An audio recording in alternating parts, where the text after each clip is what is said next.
Johnson മാഷിൻ്റെ ഭാര്യ റാണി ജോൺസണും ഒപ്പം സിംഗർ രാധികയുമാണ് എനിക്കിപ്പോൾ ഉള്ളത്. Hi ma'am. അമ്മയ്ക്ക് കണ്ണിന് കാഴ്ചശക്തി ഇപ്പോൾ പൂർണ്ണമായിട്ടില്ല. നിഴല് പോലെ കാണാം. ആ ഇപ്പം ഇവിടെ വായിക്കാൻ പറ്റൂല. ഒരാളെ കണ്ടാലും മുഖമൊന്നും മനസ്സിലാവില്ല. ഒരു നിഴല് കാണാം. ആ ആ അപ്പോൾ ഇവിടെയൊക്കെ നടക്കുന്നത് ഓക്കെ. ഇവിടെ എനിക്ക് ഓക്കെ ആണല്ലോ. എനിക്ക് കണ്ണ് ശരിയായിരുന്ന സമയത്ത് ഞാൻ ചെയ്തത് കാര്യങ്ങളല്ലേ, അത് കാരണം എല്ലാം. കുക്കിംഗ് ഒക്കെ ഞാൻ തന്നെ ചെയ്യും. അപ്പൊ അതൊക്കെ എങ്ങനെ കണ്ട് മനസ്സിലാക്കാം? എല്ലാം ഞാൻ വെച്ചേക്കുന്ന സ്ഥലത്ത് തന്നെ കറക്റ്റായിട്ട് ഇരിക്കും. അപ്പൊ പിന്നെ എനിക്കെടുത്ത് ചെയ്യാൻ പറ്റുന്നുണ്ട്, എല്ലാം ചെയ്യാൻ പറ്റും. സഹായിക്കാൻ ഒരാളും കൂടെ ഉണ്ട്. സഹായിക്കാൻ അയാൾ ആഴ്ചയിൽ 2 ദിവസം വരെ ഉള്ളു. വരുമ്പോ എല്ലാം ചെയ്തൊക്കെ തന്നിട്ട് പോകും. ഈ മഴ കട്ടൻ ചായ ജോൺസൺ മാഷ് എന്നുള്ളൊരു പ്രയോഗം ഈ അടുത്ത കാലത്ത് ഭയങ്കരമായിട്ട് ഇൻസ്റ്റയിൽ കറങ്ങുന്നുണ്ട്. അമ്മ അത് കേട്ടിട്ടുണ്ടോ ശരിക്കും? ഞാൻ കേട്ടിട്ടുണ്ട്. കേൾക്കുമ്പോൾ സുഖമുള്ളൊരു കാര്യമാണല്ലേ. അതെ. ഭയങ്കര നൊസ്റ്റാൾജിക് ആയിട്ടുള്ള ഒത്തിരി പാട്ടുകൾ മലയാളി കൊണ്ട് നടക്കുന്നുണ്ട്. എൻ്റെ മനസ്സിൽ ആദ്യം വരുന്നത് മോഹം കൊണ്ട് ഞാൻ ദൂരെയേതോ, അമ്മയുടെ വീട്ടിന്റെ പുറകിൽ നിൽക്കുന്ന സ്ഥലത്ത് നിൽക്കുമ്പോഴാണ് മാഷിന് ആ പാട്ട് വരുന്നത്. ഞങ്ങള് ഊണ് കഴിഞ്ഞിട്ട് വെറുതെ ചുമ്മാ പുറകിലേക്ക് വീടിന്റെ ബാക്കിലേക്ക് പോയതാണ്. അപ്പൊ ഇങ്ങനെ അവിടെ ഇങ്ങനെ കിടന്നിട്ട് എൻ്റെ അനിയത്തി ഉണ്ടായിരുന്നു. ചേട്ടൻ അപ്പം പുല്ലാണ് അവിടെ നിറച്ചത്. പുല്ലിൽ ഇങ്ങനെ കിടന്നിട്ട് പറഞ്ഞു, അനിയത്തിയോട് നീ പോയി ടേപ്പ് റെക്കോർഡർ എടുത്തിട്ടുണ്ടോ എന്ന് പറഞ്ഞു. അപ്പോൾ അവൾ ഓടി വന്ന് ടേപ്പ് റെക്കോർഡർ എടുത്തിട്ടുണ്ടെങ്കിൽ കൊടുത്തപ്പോൾ അപ്പം മൂളി വെച്ച മ്യൂസിക് ആയിരുന്നു അത്. പിന്നെ അത് തന്നെ കമ്പോസിങ്ങിന് കാണിച്ച് അതിൻ്റെ ഇടയ്ക്കുള്ള വരികളൊക്കെ ഭയങ്കര ഇഷ്ടമാണെന്ന് പി ജയചന്ദ്രൻ സാർ പറയാറുണ്ട്. അതിൻ്റെ ഇടയ്ക്കുള്ള ഒന്ന് മൂളു.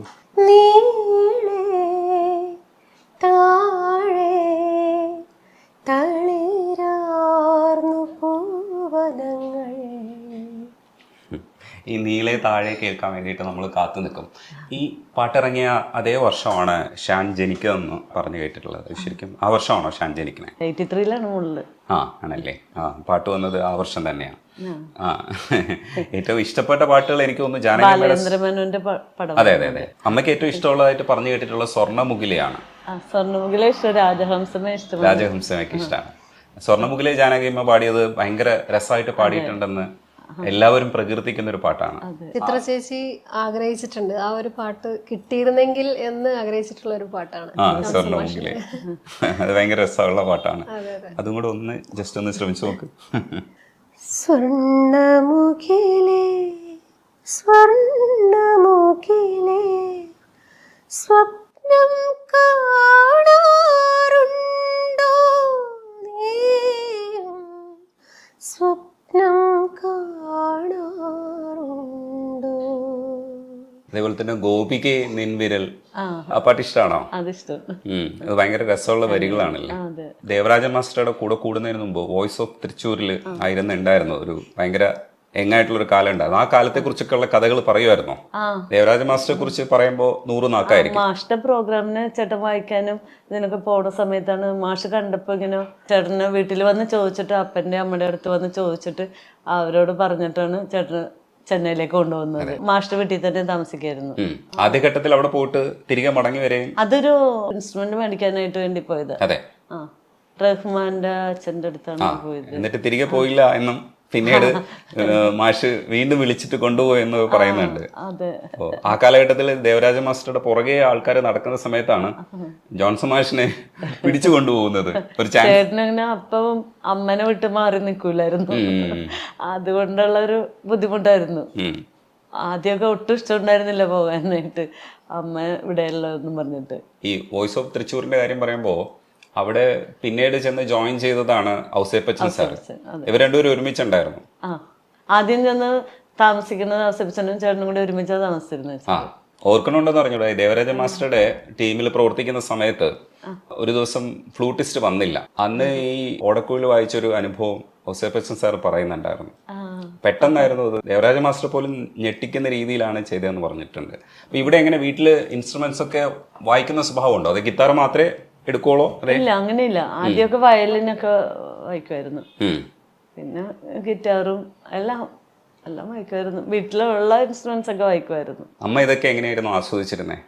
എനിക്ക് പാടാനൊന്നും അറിയില്ല, എന്നാലും പാട്ട് കേൾക്കാൻ ഭയങ്കര ഇഷ്ടമായിരുന്നു. ഓരോ റെക്കോർഡിങ് കഴിഞ്ഞ് വരുമ്പോഴും എന്നെ കാറിലേക്ക് വിളിച്ചിട്ട്, അവിടെ നിന്ന് ഇറങ്ങണേക്ക് മുമ്പ് എന്നെ കാറിലേക്ക് വിളിച്ചിട്ട് പാട്ട് കുറേ പ്രാവശ്യമായിട്ട് കേൾപ്പിച്ചിട്ടാണ് വീട്ടിലേക്ക് കയറുള്ളായിരുന്നു. ഈ മാസ്റ്റർ അനുഭവങ്ങളിൽ മാഷ് ആദ്യ സമയത്ത് ദേവരാജ മാസ്റ്റർ മുഴുവനും കാശ് കൊടുക്കില്ലായിരുന്നു, പിന്നീട് സഹോദരിയുടെ കല്യാണ സമയത്തൊക്കെ ഒരുപാട് സഹായിച്ചു എന്ന് പറഞ്ഞു. ചേട്ടൻ ഇങ്ങനെ ബാച്ചിലറായിട്ട് താമസിക്കുന്ന സമയത്ത് എല്ലാ പൈസ കൂടി കൊണ്ടുപോയി ചെലവാക്കി കളയണ്ടെന്ന് പറഞ്ഞിട്ടായിരുന്നു മാഷ് അക്കൗണ്ടിൽ ഇട്ടേക്കായിരുന്നു. എന്നിട്ട് പെങ്ങളുടെ കല്യാണം വന്നപ്പോഴാണ് കൊടുത്തതെന്ന് പറഞ്ഞു. ശരിക്കും ഈ പാട്ടുകളല്ലാതെ മാഷ് എന്ന് പറയുന്ന മനുഷ്യൻ വീട്ടില് ഒരുപാട് കാര്യങ്ങളിൽ ശ്രദ്ധിക്കുന്ന ഒരാളായിരുന്നു എന്ന് പല സംവിധായകരും പറഞ്ഞു കേട്ടിട്ടുണ്ട്. അപ്പൊ മദ്രാസിലുള്ളപ്പോഴൊക്കെ വീട്ടിലെ കാര്യങ്ങളൊക്കെ ഇടയ്ക്കിടയ്ക്ക് വിളിച്ച് ചോദിക്കുമെന്നാണ്. അപ്പൊ അതുകൊണ്ട് ചിലരൊക്കെ കേരളത്തിലേക്ക് റെക്കോർഡിങ് വെച്ചിട്ടുണ്ടെന്നൊക്കെ പറഞ്ഞു കേട്ടിട്ടുണ്ട്.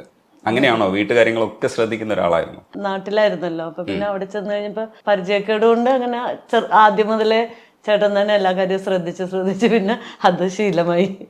അപ്പൊ എപ്പോഴും എന്നോട് പറയും, ഓരോരുത്തരുടെ കാര്യം തന്നെ പോയി ചെയ്യണം, കണ്ടോ നീ മാത്രം എന്താ ഇങ്ങനെ ഇരിക്കണ എന്ന് പറഞ്ഞിട്ട്. പിന്നെ അല്ലാതെ ഞാൻ കൂടെ പോയി അങ്ങനെ. ആദ്യ കാലഘട്ടത്തിലെ ഒരു ഹിറ്റ് എന്ന് പറയുന്നത് പ്രേമഗീതങ്ങളിലെ സ്വപ്നം വെറും ഒരു സ്വപ്നം, സ്വപ്നം സ്വപ്നം സ്വപ്നം എന്നുള്ള, അത് 2 വാക്കുകൾ മാത്രമാണ് അതിനകത്ത് ഉപയോഗിച്ചിട്ടുള്ളത് പല്ലവിയിൽ. വെറുമൊരു മാത്രമാണ് സ്വപ്നം, അല്ലാതെ വേറൊന്നുള്ളത്. ഈ പിൽക്കാലഘട്ടത്തിൽ രവീന്ദ്രൻ മാഷും ONV കൂടെ ഉള്ളൊരു ഹിറ്റ് പാട്ടായിരുന്നു സുഖമോ ദേവി.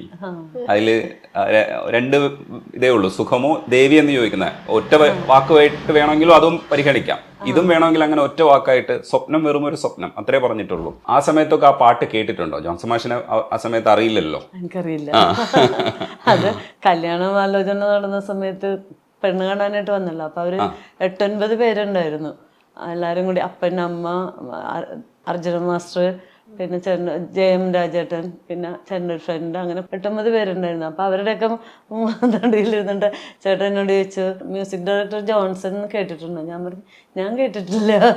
അപ്പൊ ഞാൻ പറഞ്ഞു ഞാൻ യേശുദാസ്, ജാനകി എന്നൊക്കെ, ജാനകി ഇതൊക്കെ കേട്ടിട്ടുള്ളൂ, സുശീല ഒക്കെ കേട്ടിട്ടുണ്ട്, ജോൺസൺ കേട്ടിട്ടുണ്ട്.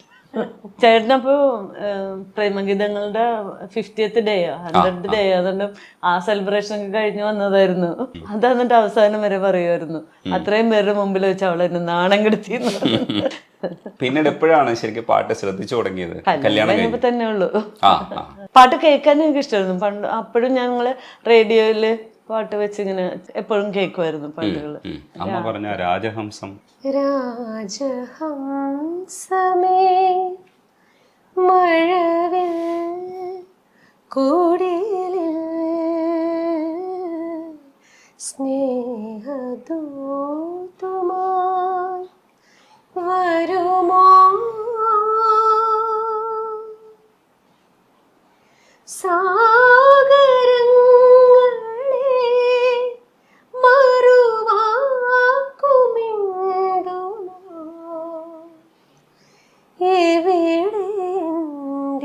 സ്നേഹഗായകൻ ഓ രാജഹംസമേ.